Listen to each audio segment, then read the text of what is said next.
খুনতেদা তার ছেলেকে নিয়ে গিয়ে চেন্নাইয়ের একটা স্কুলে ভর্তি করে দিল। ম্যাডাম ক্লাসে বললেন, বলো তো সবচেয়ে মিষ্টি ভাষা কি? যে বলতে পারবে তাকে 1000 টাকা দেবো। উড়িষ্যা থেকে একটি ছেলে এসেছিল, বললো ম্যাডাম উড়িয়া, না ভুল। পাঞ্জাব থেকে একটি ছেলে এসেছিল, বললো ম্যাডাম পাঞ্জাবি, না ভুল। তখন খুনতেদার ছেলে দাঁড়িয়ে বলল, ম্যাডাম তামিল। ম্যাডাম সঙ্গে সঙ্গে বলল, এই নাও 1000 টাকা। তারপরে বললেন, আচ্ছা তুমি তো পশ্চিমবঙ্গ থেকে এসেছো, বাংলা বললে না কেন? ম্যাডাম আমি জানি সবচেয়ে মিষ্টি ভাষা বাংলা, কিন্তু ব্যবসার সময় ব্যবসা। নমস্কার দর্শক বন্ধুরা, আজকের বিষয় বাংলা। বাংলা থেকে নিয়ে এলাম ইকার। ইকারের ব্যবহার আমরা সবাই জানি দুটি ইকার আছে, হ্রস্ব ইকার আর দীর্ঘ ইকার। বাংলা শব্দ লিখতে লিখতে আমরা প্রায় সমস্যায় পড়ে যাই, কোন ইকার ব্যবহার করব। একটি শব্দের মধ্যে একটি ইকার প্রয়োজন হতে পারে, দুটি ইকার প্রয়োজন হতে পারে, তিনটে হতে পারে, চারটে হতে পারে। বড় শব্দ হলে চারটে ইকারও লেগে যায়। কোন ইকার আমরা কখন ব্যবহার করব? অবশ্যই কিছু নিয়ম ব্যাকরণে রয়েছে। ব্যাকরণের একটি গুরুত্বপূর্ণ বিষয়। আমরা হয়তো সব সময় ভেবে দেখি না, যা হোক একটা ইকার লিখে দিই, হ্রস্ব ইকার কি দীর্ঘ ইকার যা হোক একটা লিখে দিই, বেশিরভাগ ক্ষেত্রেই ভুল হয়ে যায়। কোন ইকার ব্যবহার করব? ইকারের ব্যবহারের নিয়ম প্রচুর আছে, একটি ভিডিওতে দেখানো সম্ভব নয়।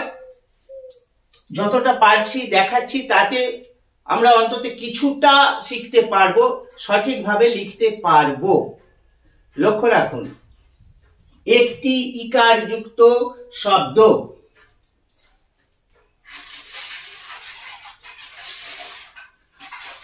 রকমারি আমি হ্রস্ব ইকার লিখেছি, এটা যদি দীর্ঘ ইকার লেখা হয়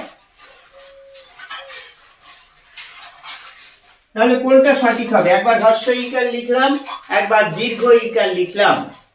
তরকারি,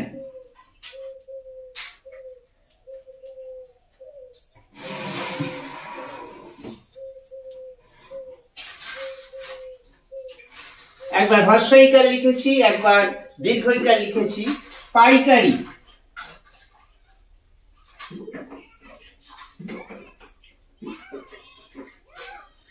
তাহলে কোনটা সঠিক হবে? রকমারি এটা হ্রস্ব ইকারটা না দীর্ঘ ইকারটা? অবশ্যই এটা সঠিক হবে। রকমারি এটা ভুল হবে। তরকারি এইটা সঠিক হবে, এইটা ভুল হবে।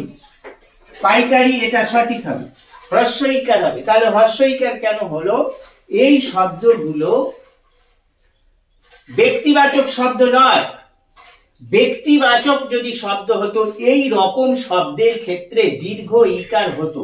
এই রকম শব্দের ক্ষেত্রে এই নিয়ম দিয়ে যে আমরা সব শিখে যাব হ্রস্ব ইকার দীর্ঘ ইকার, এটা কিন্তু না। বারবার বলছি, এটা কিন্তু না।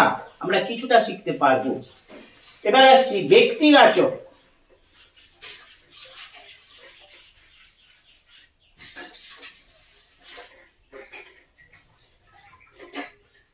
কর্মচারী এটা ব্যক্তিবাচক শব্দ, দীর্ঘ ইকার লিখেছি। পথচারী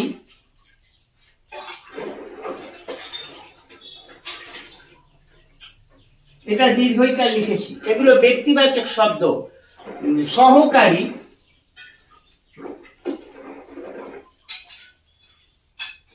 এগুলো ব্যক্তিবাচক শব্দ, দীর্ঘ ইকার। অধিকারী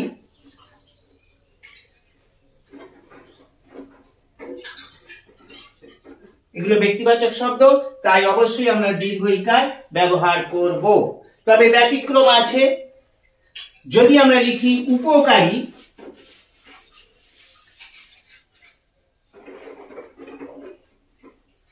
উপকারী, এবার হ্রস্ব ইকার লিখবো না দীর্ঘ ইকার লিখবো? অবশ্যই দীর্ঘ ইকার হবে। এটি ব্যতিক্রমী শব্দ। এটা হতে পারে ব্যক্তিবাচক, হতে পারে আবার বস্তুবাচকও হতে পারে। এটা রমেন বাবু খুব উপকারী ব্যক্তি, রমেন বাবু উপকারী ব্যক্তি, সেক্ষেত্রে ব্যক্তিবাচক হচ্ছে।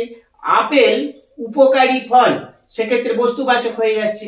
এটা ব্যতিক্রম শব্দ। অবশ্যই উপকারী বা অপকারী, অপকারী, সেক্ষেত্রে আমরা যদি অপকারী লিখি অবশ্যই দীর্ঘই লিখতে হবে। তাহলে একটি ইকার যুক্ত শব্দ কয়েকটি এক্সাম্পল দেখালাম। এরকম শব্দ তো বহু আছে, শব্দ এখানে তুলে ধরা সম্ভব নয়। আমরা যখন বই পড়ি একটু তাকিয়ে পড়তে হবে, তাহলে অনেকটাই আমরা রপ্ত করতে পারবো।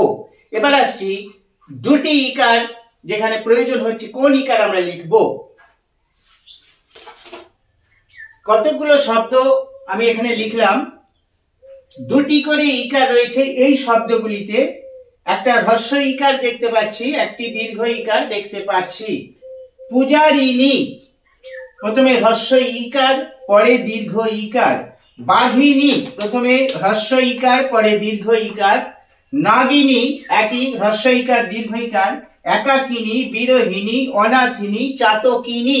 এই রকম অনেক শব্দ আছে যাদের শেষে ইনি প্রত্যয় আসছে, ইনি প্রত্যয় যুক্ত রয়েছে, আমাদের উচ্চারণে ইনি আসছে। একটু লক্ষ্য করলেই আমরা বুঝতে পারবো। পূজারিণী, শেষে ইনি আসছে। বাঘিনী, ইনি আসছে। নাগিনী, অবশ্যই ইনি আসছে। এই শব্দগুলো তাই ইনি আসছে। ইনি এলে প্রথমটা হ্রস্ব ইকার, পরেরটা দীর্ঘ ইকার অবশ্যই হবে। ইনি প্রত্যয় এলে এটি আরেকটি নিয়মে পড়ছে, যদি একাধিক ইকারের প্রয়োজন হয় তো আমরা প্রথমে অবশ্যই হ্রস্ব ইকার, লিখব আর পরেরটা দীর্ঘ ইকার লিখব।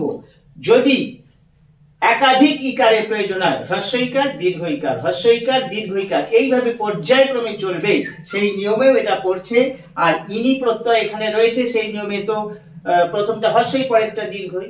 এবার আসছি যেখানে একাধিক ইকারের প্রয়োজন হয়ে পড়েছে। একাধিক মানে এখানেও একাধিক রয়েছে, কিন্তু দুইয়েরও বেশি ইকার যেখানে রয়েছে এমন শব্দ নিয়ে আসছি।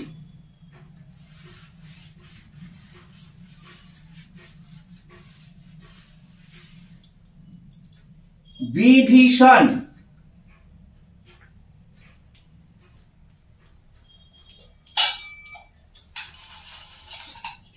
এটা দুটি শব্দ আছে, তাহলে প্রথমটা হ্রস্ব ইকার পরেরটা দীর্ঘ ইকার, এটা দুইয়ের বেশি হলো না। দুইয়ের বেশি শব্দ, দুইয়ের বেশি ইকার যুক্ত শব্দ।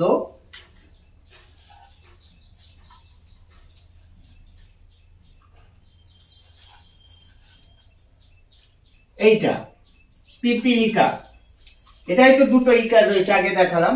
এটায় তিনটে ইকার রয়েছে, তিনটে। পিপীলিকা, তাহলে প্রথমে হ্রস্ব ইকার, পরে দীর্ঘ ইকার, আবার পরে হ্রস্ব ইকার, আরো যদি দরকার হতো তাহলে আবার দীর্ঘ ইকার হতো। তাহলে হ্রস্ব ইকার, দীর্ঘ ইকার, হ্রস্ব ইকার, দীর্ঘ ইকার, এইভাবে চলতে থাকবে। এখানে রয়েছে তিনটি ইকার। এইরকম শব্দ আরো নিয়ে আসছি। এটা হতে পারে, এটা একটু চেঞ্জ করে দিলাম।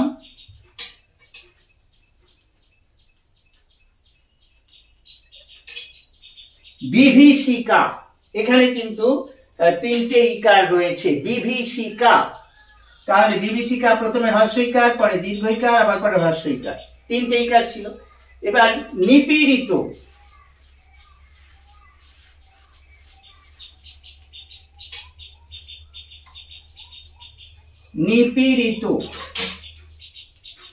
ওই নিয়মে আসছে, প্রথমে হ্রস্বই পরে দীর্ঘই, আবার হ্রস্ব ইকার। নিপীড়িত। এবার দেখাচ্ছি চারটে ইকার।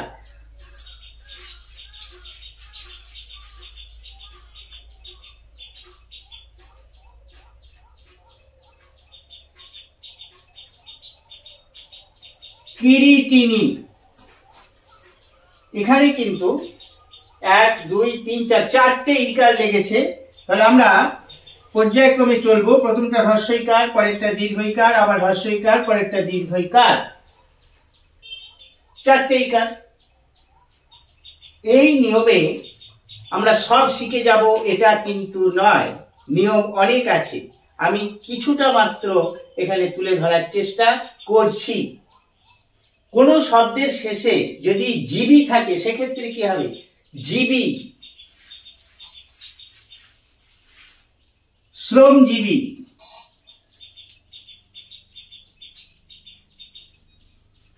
এবার কি লিখবো? জীবী, দুটো ইকার লাগছে। হ্রস্ব ইকার না দীর্ঘ ইকার?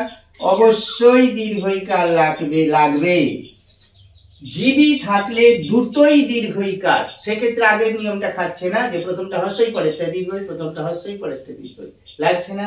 জীবী থাকলে অবশ্যই দুটোই সে দীর্ঘ ইকার হবে। চাকুরিজীবী, বুদ্ধিজীবী,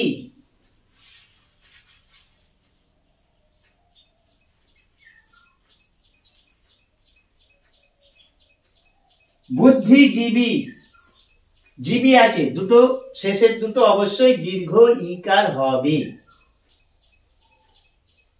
আশা করছি কিছুটা অন্তত বোঝাতে পেরেছি, কারো না কারো কাজে লাগবে। আজ এই পর্যন্তই, আবার আসছি পরবর্তী কোনো কৌশল নিয়ে, গণিত অথবা বাংলার। আমার চ্যানেলে নিয়মিত পোস্ট করি গণিত এবং বাংলার বিভিন্ন কৌশল। আপনি যদি নতুন হয়ে থাকেন তাহলে চ্যানেলটি সাবস্ক্রাইব করে পাশে থাকবেন, আপনার কাছে ভিডিওগুলো দ্রুত পৌঁছে যাবে। আবার দেখা হচ্ছে, খুব শীঘ্র দেখা হচ্ছে।